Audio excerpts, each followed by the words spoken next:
Quelle de ces deux offres vous intéresse le plus? Ce que je vous propose, c'est que vous me laissez vos offres, et puis je les regarde et on reprend rendez-vous un peu plus tard. Je comprends tout à fait que vous ne puissiez pas prendre de décision sans avoir réfléchi un minimum.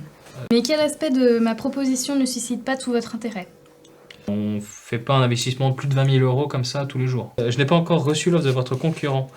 J'ai eu le directeur commercial en ligne, et du coup il doit m'envoyer son offre.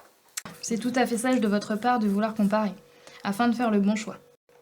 On peut aussi penser que s'il y a du délai pour un contrat commercial, il y en aura aussi pour le devis, puis pour le matériel et l'installation, enfin bref. C'est pas faux, vous n'avez pas tort.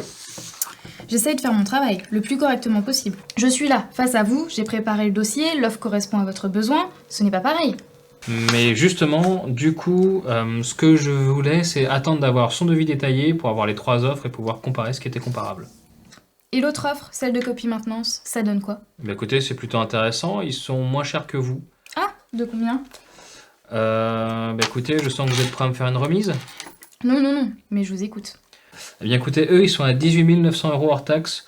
C'est du Exco et pas besoin de contrat. Vous avez raison, pour ce genre de contrat, il faut tout prendre en compte. Et combien coûte leur maintenance à l'année? 590 euros. Déplacement compris. Non, ils prennent 50 euros par trajet, en plus. Et à raison de 2 trajets par an, ça fait? Bon, effectivement, 590 euros plus 2 fois 50 euros, on arrive au même tarif que vous. Maintenant, il n'y a pas de quoi pavoiser, c'est le même tarif. La différence, c'est que eux, je sais ce qu'ils valent.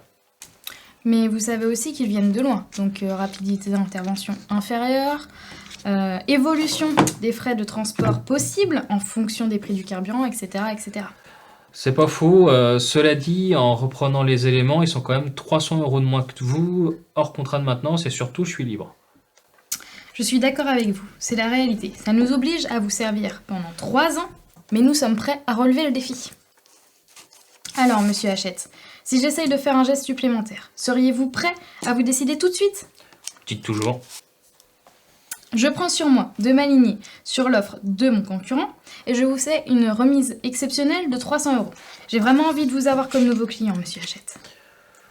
J'apprécie, madame Arnaud. Cela dit, on a quand même une différence de prix, ils sont encore un peu moins chers. Il n'y a plus vraiment de différence, reconnaissez-le. Il n'y a plus vraiment de différence, mais il y a quand même une différence.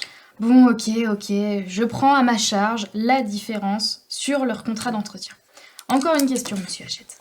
Quelle est la référence du copieur qu'ils vont vous installer à l'étage?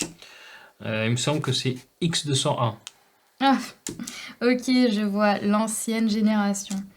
Moi, c'est la nouvelle. La X301. Beaucoup plus esthétique, design, la plus récente, comme je vous parlais. Plutôt chouette pour votre bureau. Il m'avait semblé que c'était important pour vous. C'est pas faux. Alors, ça en vaut la peine? Pour du matériel que vous aurez tous les jours sous les yeux, super matériel, toute dernière gamme, grand confort d'utilisation, super geste commercial, etc., etc. On y va? Bon, on va voir ça.